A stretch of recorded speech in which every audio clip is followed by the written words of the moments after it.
Hi అండి, welcome to my channel. ఈరోజు ఈజీగా కొబ్బరితో స్వీట్ని తయారు చేసుకుందాం. ముందుగా కొంచెం కొబ్బరి ముక్కల్ని తీసుకొని వాటిని మంచిగా కడిగి మిక్సీ పట్టించుకోవాలండి.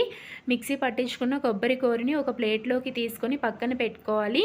తర్వాత గ్యాస్పై ఒక కడాయి పెట్టుకొని దానిలోకి కొంచెం నెయ్యిని యాడ్ చేసుకోవాలి.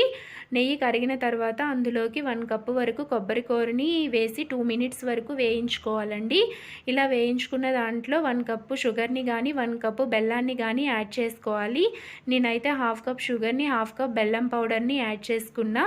తర్వాత దీనిలోకి 1/2 కప్ వాటర్ని వేసి కలుపుకోవాలండి. ఇది ఒక 5 మినిట్స్ తర్వాత ఉడకడం స్టార్ట్ అవుతుంది.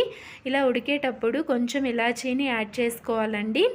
ఇది 15 to 20 మినిట్స్ తర్వాత దగ్గర అవుతూ ఉంటుంది. మీరు బెల్లం వేసినట్లయితే ఇది దగ్గరైన కొలది కలర్ కూడా చేంజ్ అవుతూ ఉంటుందండి.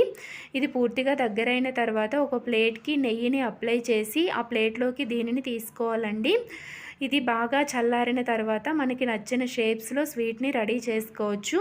సింపుల్గా రెడీ అయిపోతుందండి ఇది. Thank you for watching.